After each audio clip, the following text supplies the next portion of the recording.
All right, we're about to start class.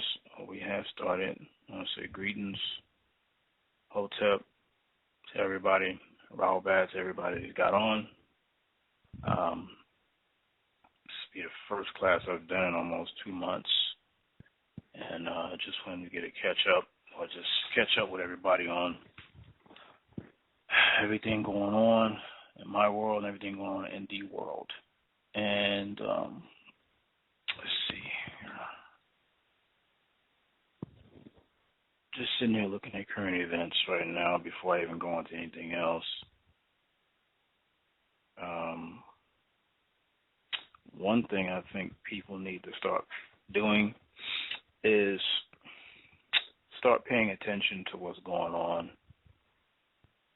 in terms of the shooting, in the Orlando shooting. Just pay attention to the amount of people that come out and testify, say they knew the individual, say that they know this person did this, and he was loaned this and loaned that. What that usually means is they have to sell the situation to the American public, because the American public, they predict, gets bored. They get very bored easily, and they have to find ways to stimulate sympathy or sentiments within the people. That's why I called it either sympathy or sentiment killings. And the first thing people did when I asked the question about, do you think this was one person that did all of this? People said, yeah. Some people said, nah, heck nah, it ain't happened. And people said, yeah. If you depending on what gun you use. Which means that people want to believe anything that the government says happens. So it's not necessarily being uninformed on what's going on, because if the government has lied to the American public about so many different things, you have the evidence of lies. Why would you believe anything that it is saying to you at this point? Because I read, the first thing is that I read that it went from handgun to sawed-off shotgun to AR-15. And just looking at that is just like, wow. So you mean to tell me that, let's just say it's an AR-15. There's 103 people at the place. He killed 49. That he went in there, the defenses were down, and he just went in there like, the Terminator, and just, it's like, it doesn't make sense. My understanding is that this cannot be something that happened by one person's doing. It had to have been multiple people, especially when you find out that his father was working for the CIA. He had to have some form of intel as to who was where, and there had to be some form of reasoning behind this. See, people automatically jump on the homosexual bandwagon immediately. Now, notice that, too. What's funny is that if that's where you are, then that's where you are. But it's funny when people jump on that after the fact. Like, well, they need us now. Like, black people need you. Your own people need you, but then you don't jump to their bandwagon. You jump to the homosexual bandwagon. So that means at the end of the day, you couldn't wait to jump on someone else's bandwagon other than just your own, which is, of course, as usual, a lot of us are very hypocritical about what we do and what we cling on to. Very funny. But that's the thing. And then when you try to question the situation, immediately you're automatically insensitive of the situation. I never said nobody died. I didn't say it was a wag the dog situation at all. I'm saying you cannot tell me that one person was responsible for this. The government has lied to us about Heaven's Gate, Branch Davidian, so many different situations, and the war on drugs. These are 3 situations that the government came out recently and said, you know what, this is what actually happened. But you're telling me that they're not lying about this, though. So you can trust your government about just about anything, or you choose to trust your government about anything. It's funny how they can, just think about this, they can change your mind about anything. If you could have been Monday night totally against anything, But immediately when they set something up to happen to that specific thing, the next day, Tuesday morning, Tuesday afternoon, you're totally with it. That shows how controlled we are about whatever goes on in this society. Even if it's not in this country, it could have happened on the other side of the world.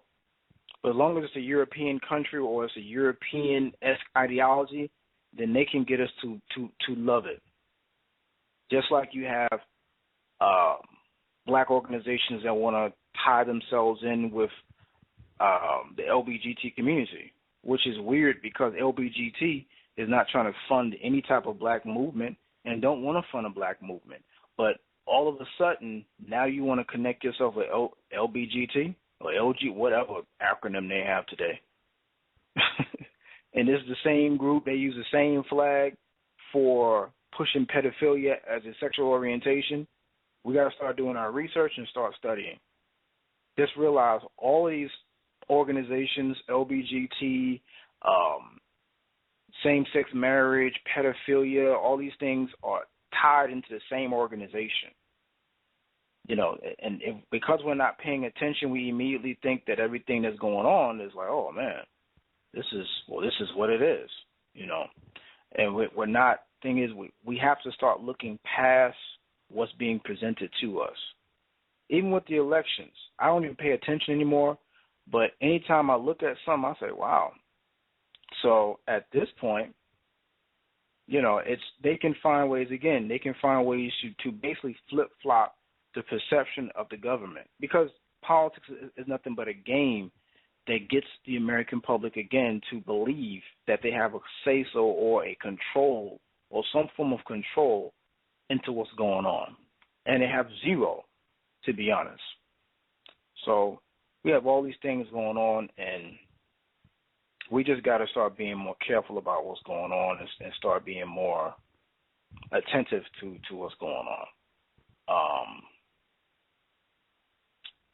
Was able to talk to my sister recently about my father's condition. I don't have a lot of information, so don't ask me a lot of questions. I don't have a lot of information. I just know that he's still hanging in there, and that's all I know. His health was not doing very good, but of course it's going to be mostly down than up because it's in Florence, Colorado at max. So we have to also take that into consideration. So when you ask questions and you want to know his health, just take into consideration where he is before you sound surprised or you seem surprised that you find out that, oh man, he's not doing very well. He's in a very, you know, bad situation. He's in Florence, Colorado. It is what it is. And so until he's given some form of immunity at this point, it's going to be where it's going to be. And this isn't to be negative. But this is just to be real with ourselves as to what the situation is. You have to be real with yourself in order to solve a problem. It's like we see it as something that's going to change without us getting involved, or his health is going to get miraculously better. Your health is not going to get. It's just like Mutulu Shakur, and I forgot the other brother's name. That's the political prisoner, but his health hasn't been doing too good either. The Move 9, something made me look up online because I was looking up Ramona Africa, and she's, of course, connected to the Move 9 that's still in prison. Now it's almost like Move 8 because one of them died last year. But it's crazy because, and last year actually was the 30th anniversary of their situation in 1985. But it's crazy how a lot of them, people are still surprised by the situation, and we have to stop being so surprised that these things are going on with our people. Remember, it's like I always connect the MOVE organization to the Nawapian organization, or to the Nawapian situation that happened, because they were murdered on a genocidal level, and that's what was supposed to happen to us on May 8th. But it was not. And so these are the type of things that we have to start looking at again, that take this into consideration before you think, okay, well, things are going to get better, things are going to get better. They're not going to get better until we realize what's going on with our people and realize who the enemy is. And once we get to that point, then we'll be able to have a clear focus as to what we need to do. And that's our reality. That's what we need to do at this point. So I was able to recently connect and join an organization. Houston Unity Tribe, I think, is a great organization so far. They're very focused on what they need to do. There's a lot of organizations that's not very focused. They look nice on the surface, black organizations, but they're not very focused on what they need to do or what we need to do. They don't focus on issues. They're just here, and doesn't look right at all. So, but HUT, Houston Unity Tribe, is up and coming.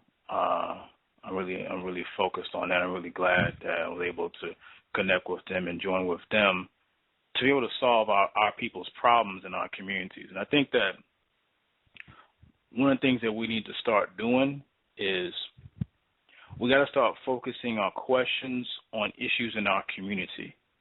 We have to stop just creating questions in our mind about things that are not relevant anymore.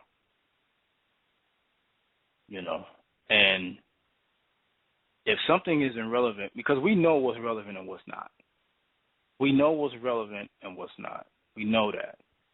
We know that our problems, black community problems that we have to solve, are the most relevant things that you can talk about or can ask about.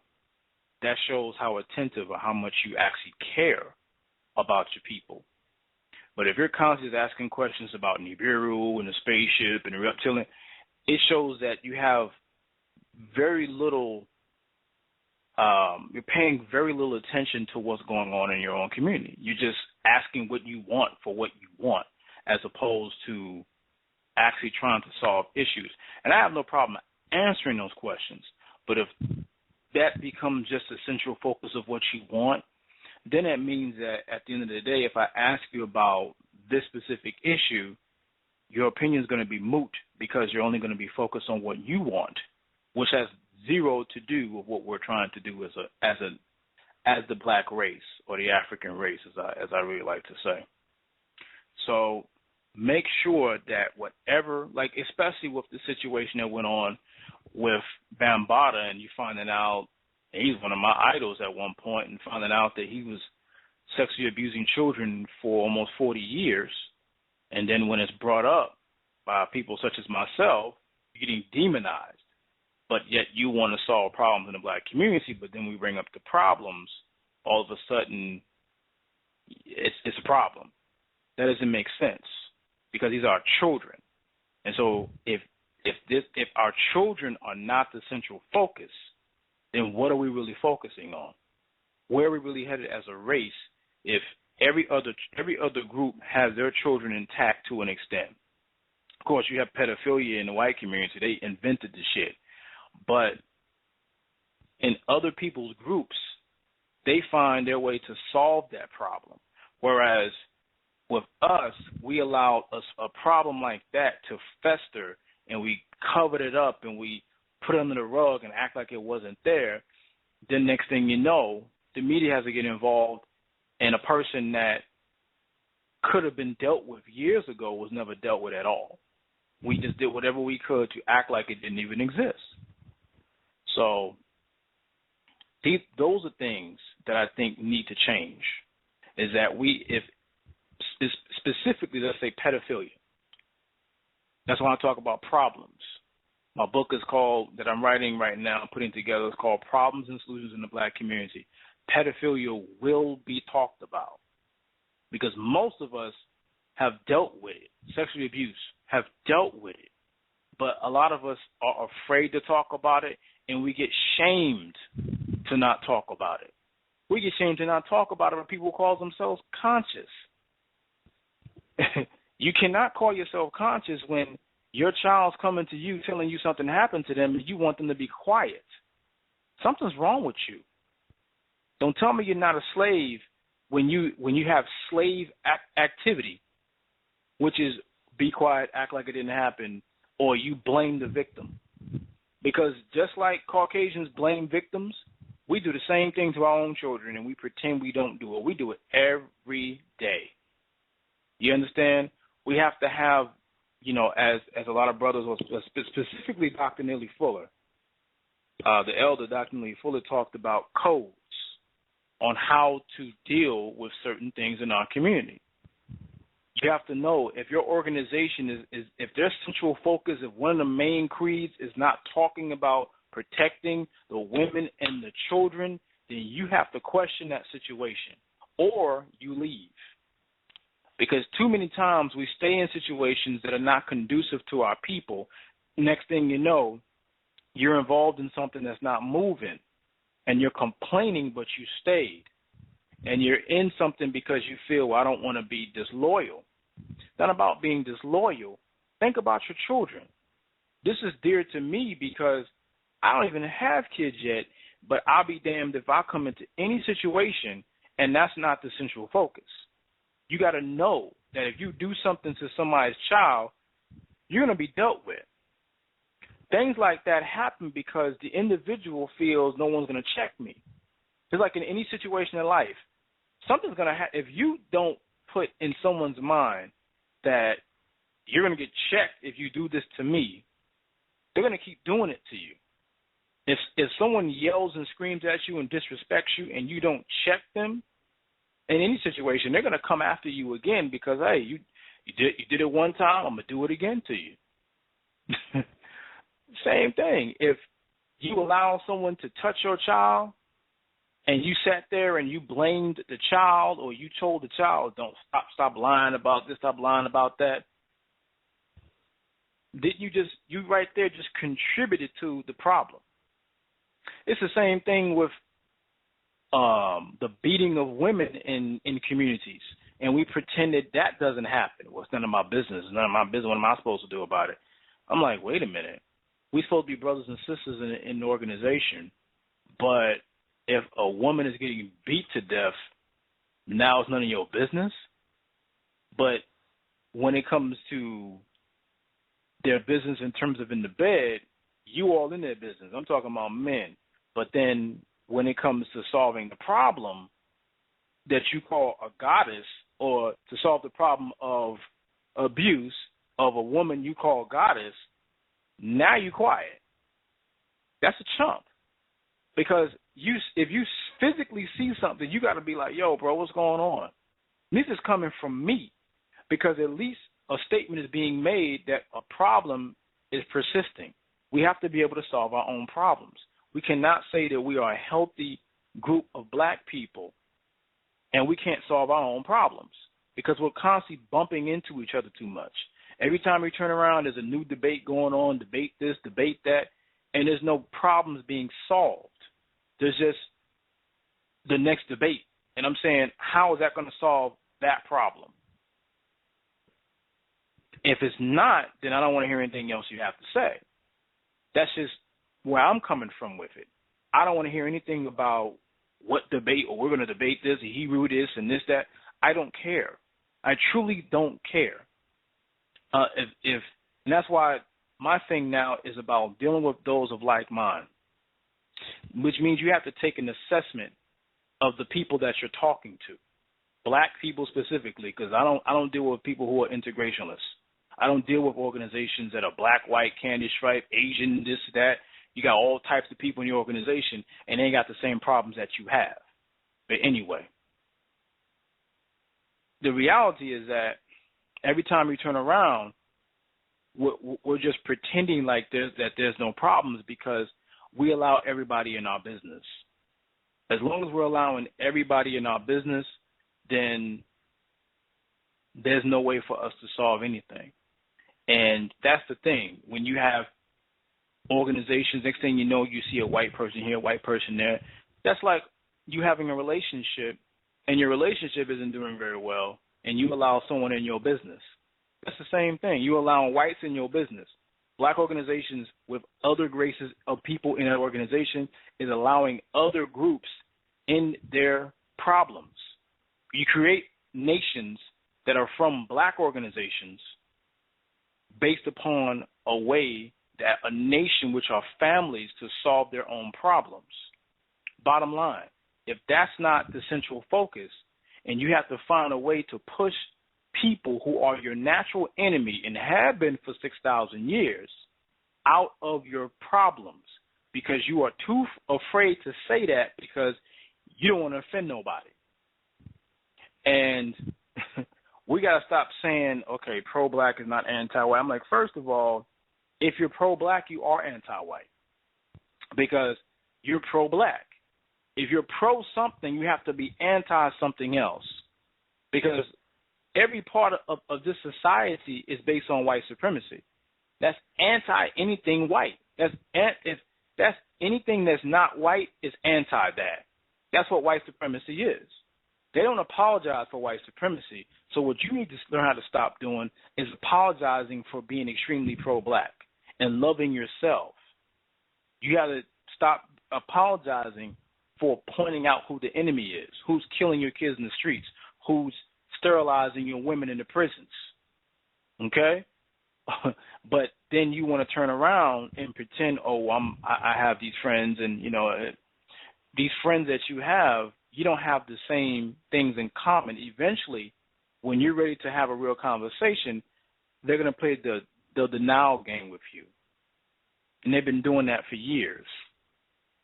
So that's what we have to learn how to start doing, is that we have to learn how to be able to solve our own problems when they need to be solved. That's it. Everything else is a waste of time. The moment, this is a saying that an elder sister told me a couple of months ago. She said, the moment you're in an organization and you felt that they're going nowhere fast, you need to run fast out of the door. Because what happens is, again, you will waste time. You're hoping at some point they're going to get to the problem, and they never get there. And because they never get to the situation, all you're doing is just sitting around like, oh, man, well, eventually they're going to get there, and then they never do. Do not waste your time with groups of blacks who are not about solving problems. It's just that simple. You understand? So I'm going to take it off mute and take a couple of questions, and then we're going to shut it down for the night. I just wanted to start back class on a consistent level. I've been busy the last couple of weeks, pretty much a couple of months pretty much, but Ben was able to do a class here and there. But I'll be taking it off mute in just a second.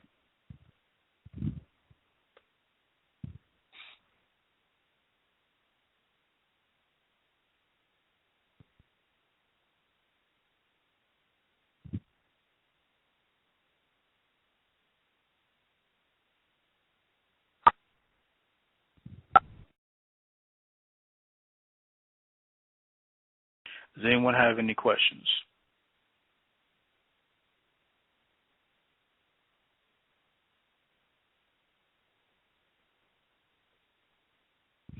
No questions at all? Hey, Ali, I have a question. Okay, who's this? This is Shalima. How are you? Hey, what's going on? How you doing? Not too bad. All right. The shooting in Orlando, I was trying to just just see it, not get too focused on it and move on, but right. I just kept looking at the victims, and I was wondering why everybody was, I shouldn't say I wonder, I knew why everybody was focused or sidetracked on the whole gay issue and not looking at the fact that they claim he was angry about America being in his country, but I don't really think he killed any white people. All the people he killed are not part of the problem, and they're not looking at that. I think maybe if it was a white guy who did it, people would have noticed race more, Mhm. Because he was, I don't want to say he was Arab, I don't know, but because he was of Middle Eastern descent, people aren't looking at the fact that most of the people he killed were black. They keep saying that, oh, well, he said he didn't want to kill black people, which I don't know. I wasn't there. I didn't hear him say that. Mhm. People that know him, this is what they claim anyway. You hear a lot of things. People that know him said he didn't care for black people, and I'm just looking at what he did. Whatever he said before that night or that night, I'm just looking at what he did. And it seems like a lot of his victims, I don't know if they were black, Hispanic, or Americans, but a lot of his victims were black. And I'm trying to figure out why people haven't really taken note of that. Even black people haven't really taken note of it. No. Matter of fact, I looked at a picture of the victims this morning, actually. And, yeah, the majority of them were black. I think that immediately it's a disconnect because they're homosexual. Automatically, it's like, nah, that's not our problem because that's them. So immediately there's okay, that ain't us. Well, he killed a bunch of homosexuals, so that has nothing to do with us. Whereas the focus really essentially is on his race, his ethnicity, or he has to be Arab. So it's mostly a play on him being Arab.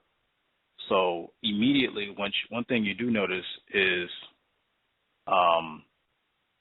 if you look, I'm thinking about it now, and I'm going back to I think it was on People magazine, and some of them were black. I would say a good amount of them were black, and then I saw some that were Hispanic, and a little sprinkled in there. Some sprinkled in there was some whites. It was kind of a mixture from what I saw. So it just seems to me that I don't think it was so much of a play on, okay, they were homosexuals, so they got to die, that I think that's becoming also what the focus is, as opposed to it being the amount of melanated people, that it was just the fact that they were homosexual. So that's the immediate disconnect of it. So that's a separate group. It's almost like that's a separate group from, let's say, if it was just a regular club or something and it just killed, like it was a black club and it just killed a bunch of black people, then you would immediately have an outrage. But because the homosexual banner was put on it, then immediately there's a disconnect. And because, okay, he was, which Muslim group is he a part of? Because immediately you notice they keep flashing his face. They keep flashing his face. So subconsciously you connect that facial feature with Muslim. So immediately it's almost like it becomes a complete, okay, nah, we're not going to focus on that.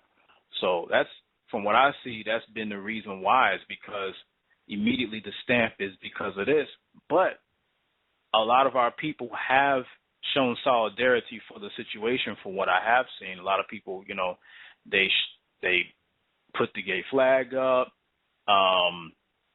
It's immediately some type of connect. Some people have made a connection, but then there's been a lot that haven't made a connection to it.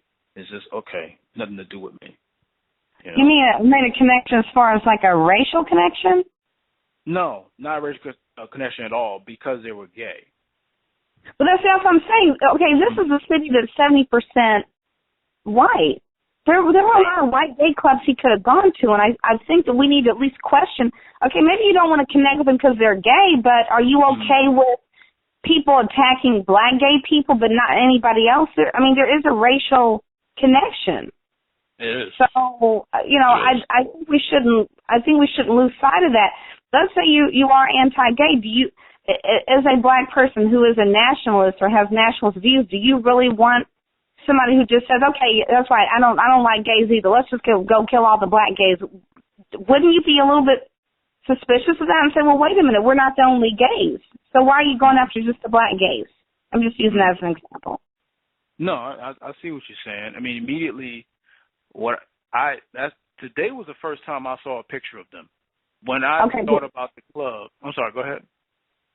No, I was just saying I saw pictures of them. I don't know, what is it, Wednesday? I saw pictures of them a few days ago, and that's the first thing that struck me. I was like, what the hell are these black people? We're not looking at this, but okay, go ahead. No, I was just saying, when I saw it today, I saw a good amount of them. It seemed like a lot of them were Hispanic, It was a good amount that were black, and then it was some that were white. Because the first reports came out that it was a black gay club, and I was like, okay, it was a black gay club. Okay.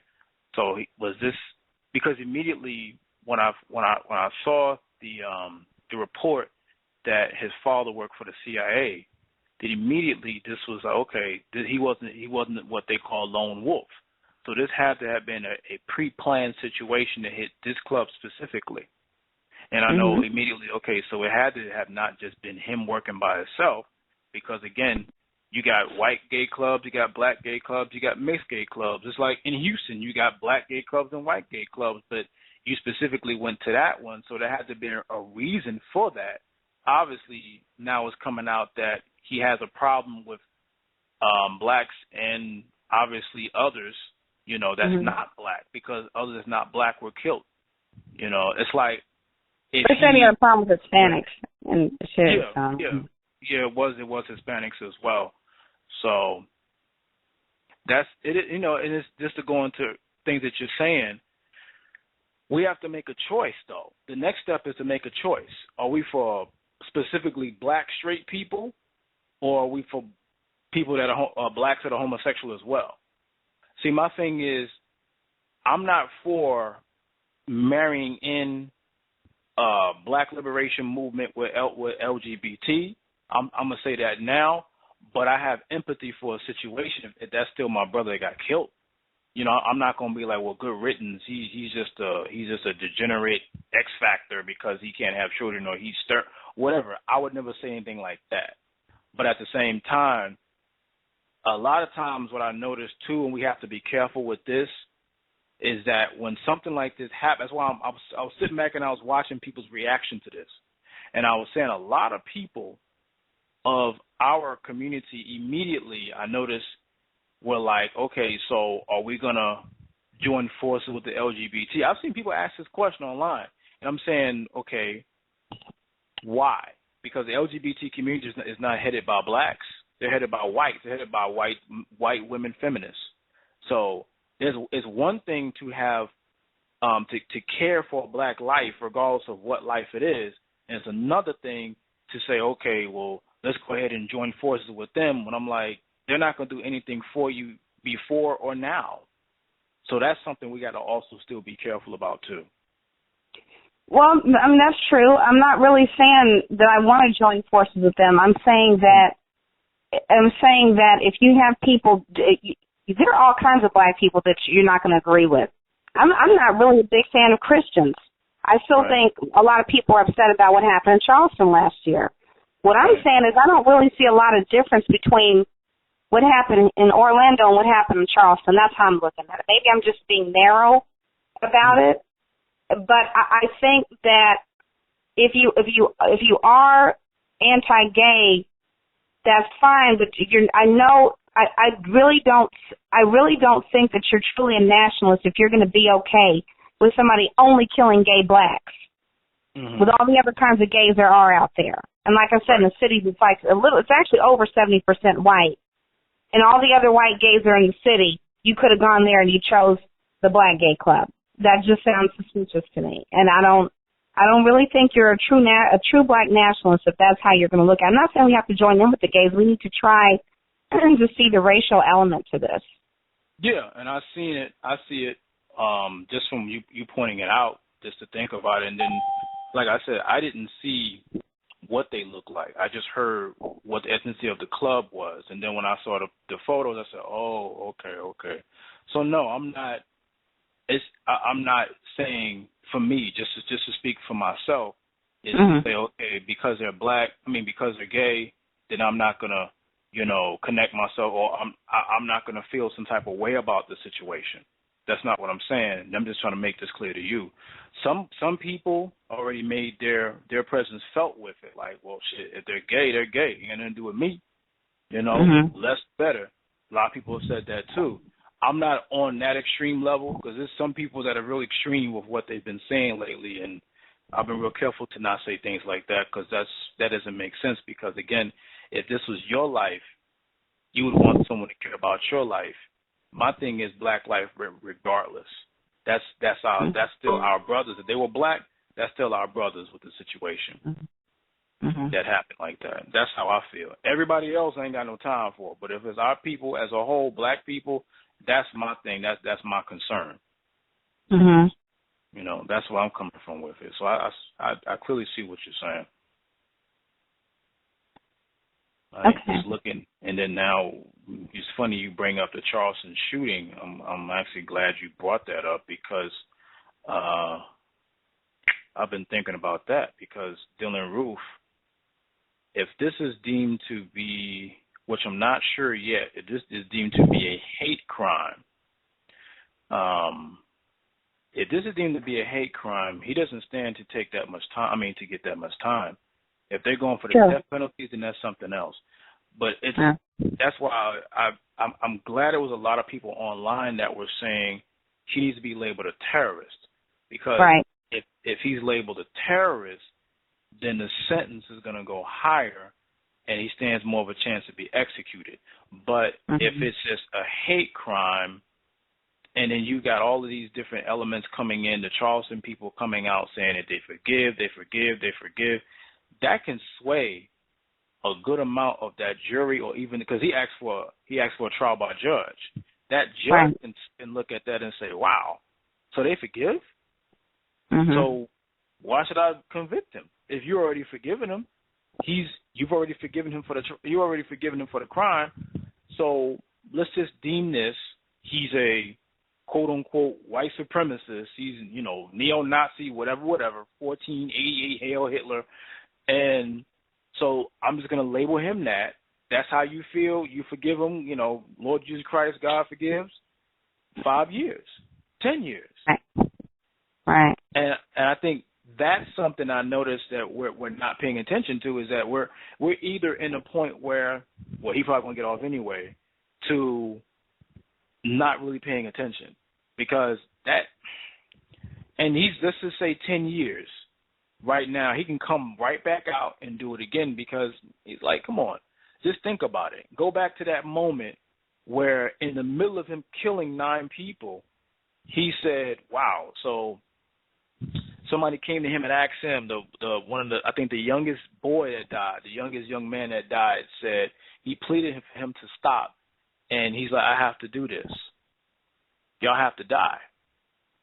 And I'm not sure if he's even pleading insanity. I'm not sure what the judge is talking about, pleading insanity, or what his lawyer's doing, but there should be no need for that either. So I'm really looking at this, and I was just thinking about that more than anything else right now, is because this should set a precedent in my book to black people that this society is letting you know that they're not caring about you. They're not caring about you. They're not going to put him behind bars as long as what you think he's going to get. He's not going to get what you think he's going to get. As long as it's deemed hate crime, then just like all these burnings, because from my understanding, and this is from what I can see, that even the church burnings that happen afterwards, to me, nobody works alone. And that's, I think, also is that with Dylan Roof, they want to try to make it seem like he's by himself and everything, where he's just alone, whatever he is by himself, and you cannot possibly tell me that he was only by himself. Probably dozens of crackers right next to him plotting all this, but they made sure that they only focused on Dylan Roof. He had to be the fall guy to the situation. That's something I think that we have to look at too. Right. Right.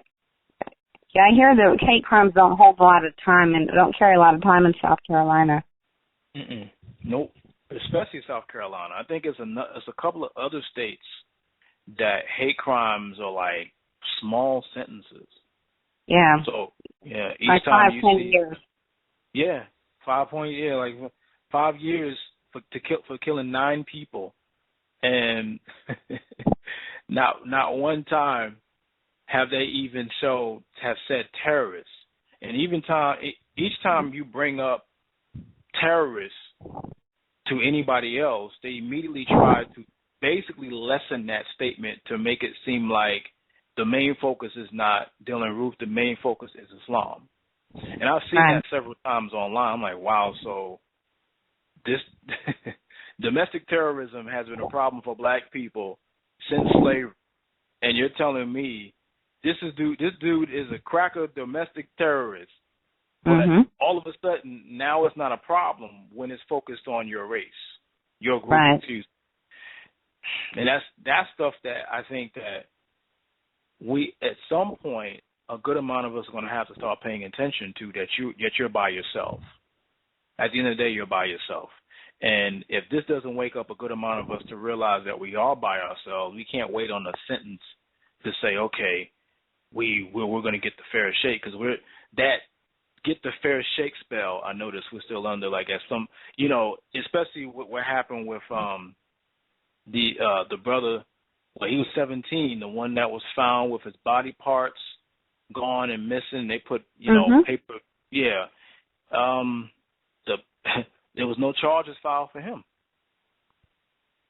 Well, they said that some of the people that are suspected to have hurt him are so-called important. Wow. Outside of just being white, they were important white people. That's what they said. The children of important white people. Yeah. Okay. Yeah, that and even with conversations about his situation, I've seen conversations where people have tried to lessen that situation. I said, no, they found his body with no body parts inside of bleachers in a gym. So the fact that no one was deemed responsible for that should have been some type of, okay, this is an acceptance of black life, but we keep having to try to convince people of this and convince people of that. And I'm done convincing. Either you get it at this point or you don't. We have to already see that we have to be able to do for ourselves at this point. If not, then we're going to keep continuously these constant situations are going to continue to happen. Situations like going back to Charleston. If you got a group of black people who come out and say we forgive, those are the black people I distance myself from, because you're going to get yourself killed. That's the problem I have. That immediately this is said, you're like, well, is he Christian? Is he this? Was he? It's like Dylan Roof never said he was sorry, but you're saying he's sorry for him. He didn't even ask for your forgiveness, but you're giving it to him. No, he never did. And I think that's the point where there's a lot of us as people that don't realize who our enemy is. So we keep trying to make, with religion, I think and this is just for me, our biggest downfall, because every other group can be whatever religion it is, and they can still be that group first. Well, with black people, if they're whatever religion, even in Islam, a lot of us will be Muslim first before we're black. And when something happens to a black person, because they're not Muslim, you can't make a connection because they're not your religion. And that's why a lot of black people with the situation, because he may have been supposedly a Christian, well, did he believe in Jesus? It's like, yes. Okay, well, then he's forgiven then. It's like, what? So if a black person didn't believe in as you and something happened to them, it's a disconnect. That's the problem. Those are the type of blacks that I say, okay, you know what? You can keep your behind over there with that type of thinking, because that type of thinking will get more of us killed, because it's more you're extremely idealistic about everything. That stuff that religion is a cancer, because it does whatever it can do to separate and put us in compartments of black people as opposed to seeing us as a whole.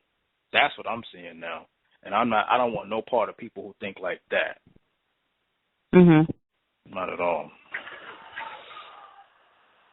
Yeah, but does anyone, or did you have any more questions?